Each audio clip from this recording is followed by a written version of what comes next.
Assalamualaikum warahmatullahi wabarakatuh. Waalaikumsalam warahmatullahi wabarakatuh. Selamat pagi. Jawab. Pada hari ini kita bertemu kembali dalam mata pelajaran pendidikan agama dan budi. Gimana kabarnya? Baik? Baik? Baik? Baik? Alhamdulillah, hari ini semuanya hadir pada pada hari ini kita akan membahas tentang bagaimana malaikat. Ada yang tahu itu malaikat? Malaikat tahu? Chandra tahu malaikat? Tahu apa malaikat?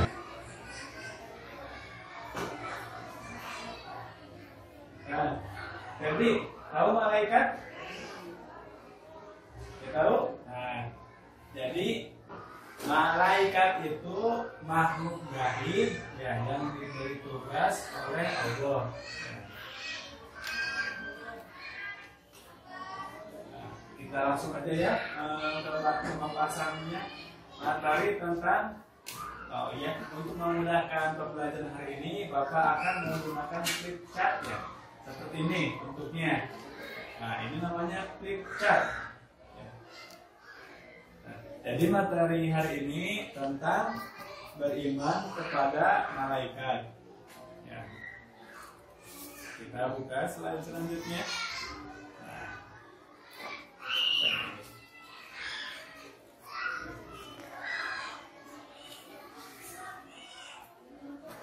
Nah, ini. Nah. Yang pertama ya, apakah malaikat? Nah, jadi seperti yang Bapak jelaskan tadi, malaikat itu makhluk yang diciptakan oleh Allah dari cahaya yang diberikan tugas tertentu dari Allah. Jadi Allah itu telah menciptakan para malaikat dari cahaya. Jumlahnya itu ada banyak, tetapi ya ada banyak. Tetapi yang wajib kita ketahui itu ada 10. Ada yang tahu namanya? Yang 10 Jibril, Mikail, Israfil, Izrail, Munkar, Nakir, Rafiq, Atid, Malik, Ridwan. Chandra, apa enggak? Apa? Iya Chandra, sama yang ini ya Chandra. Apa enggak? Nama malaikat Jibril, Mikail, Israfil, Izrail, Munkar, Nakir, Rafiq, Atid, Malik, Ridwan. Nah, malaikat. Nah, kita buka ke pembahasan selanjutnya.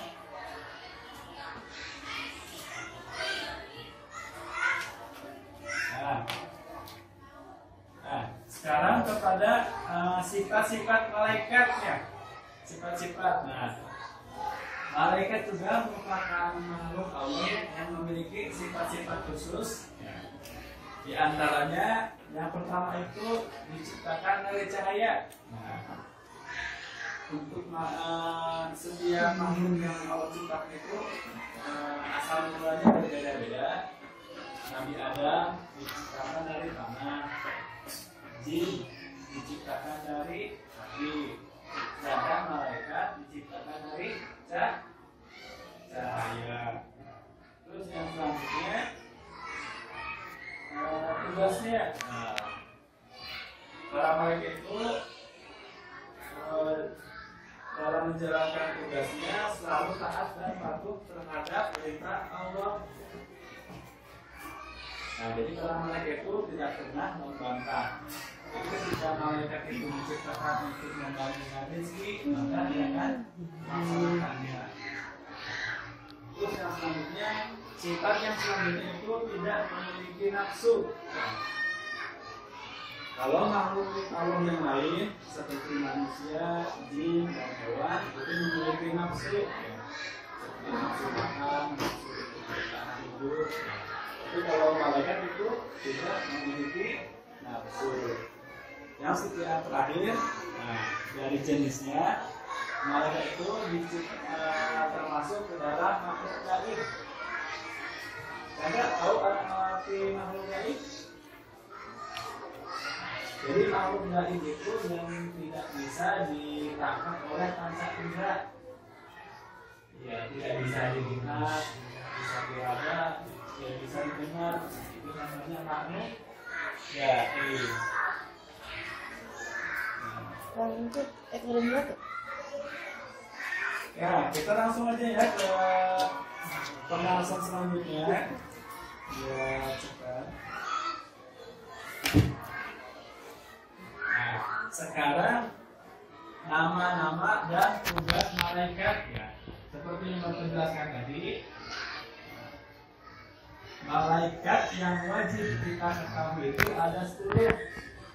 Nah, bisa dilihat ya di sini. 10. Nah, 10. Pertama malaikat Jibril. Ya. Kedua malaikat apa yang kedua ini? Mikail. Nah, yang selanjutnya malaikat Israfil. Nah, yang ketiga Israfil. Nah, yang ketiga. Nah, yang keempat Israel. Kelima malaikat Munkar. 6 malaikat Nakir. 7 malaikat Raqib. 8 malaikat Atid. 9 malaikat Malik dan 10 malaikat Ridwan. Seperti yang Bapak jelaskan tadi ya, malaikat itu ada 10. Kita akan bahas tugas-tugasnya. Yang pertama itu malaikat Jibril. Jadi tugas malaikat Jibril itu menyampaikan wahyu kepada para nabi dan rasul. Jadi sejak zaman Nabi Adam sampai kepada Nabi Muhammad, para nabi yang diutus itu diberikan wahyu oleh Allah melalui perantara malaikat Jibril. Yang kedua, malaikat Mikail. Nah, malaikat Mikail itu bertugas membagikan rezeki kepada makhluk yang ada di bumi, ya, baik manusia, hewan dan tumbuhan. Ya, rezekinya itu dibagikan melalui perantara malaikat Mikail. Terus yang selanjutnya malaikat Israfil. Jadi tahu malaikat Israfil? Tahu?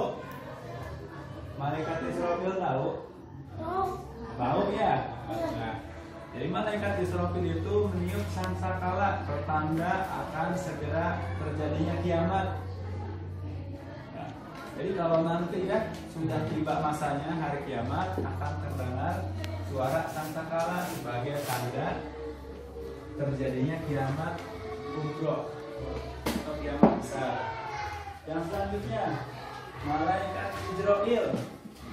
Ada yang tahu? Chandra? Malaikat Israil tugasnya apa? Ya, mencabutnya nyawa. Ya. Jadi makhluk hidup yang sudah tiba ajalnya dicabut nyawanya melalui malaikat Israil. Yang selanjutnya malaikat Munkar.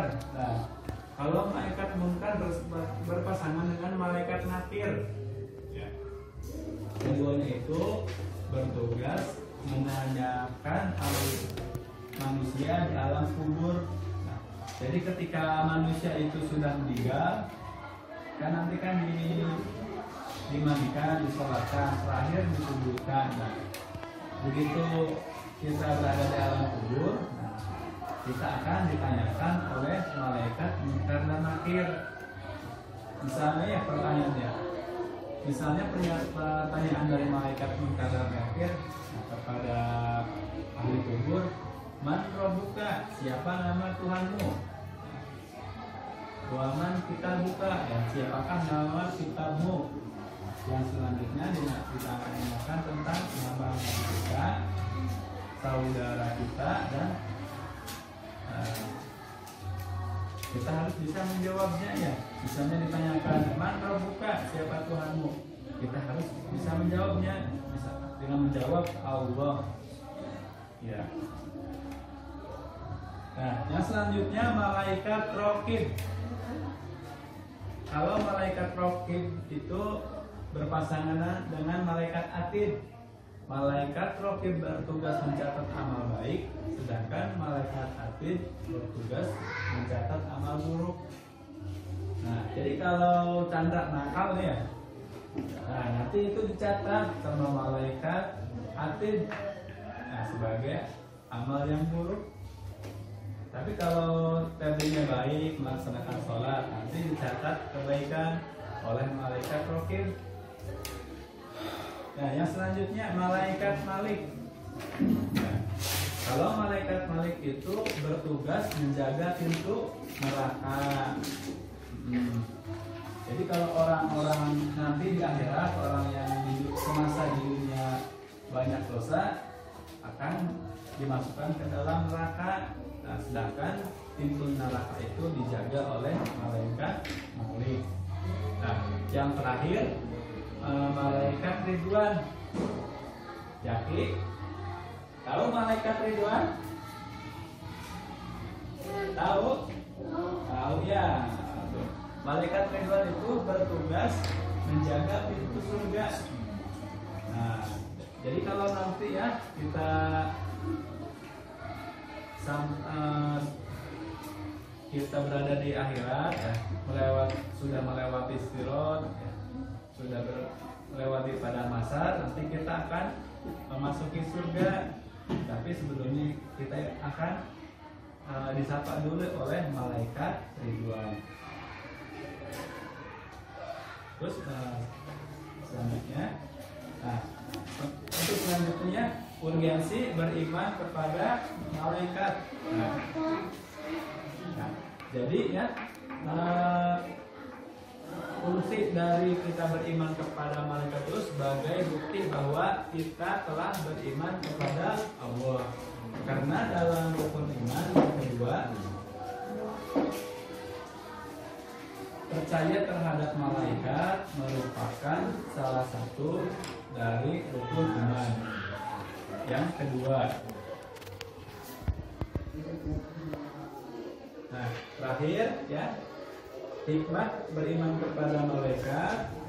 Jadi dengan adanya malaikat menjadikan kita itu ya bersikap disiplin ya.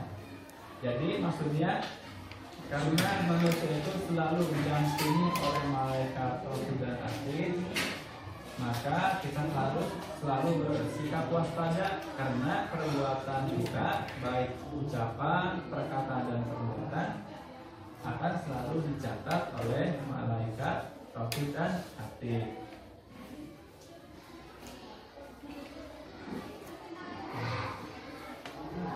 Ya, untuk pemaparan dari Bapak cukup sekian ya.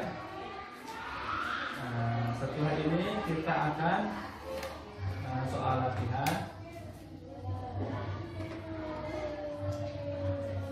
Udah siap soal latihan? Iya, udah ini kita mengadakan soal latihan ya.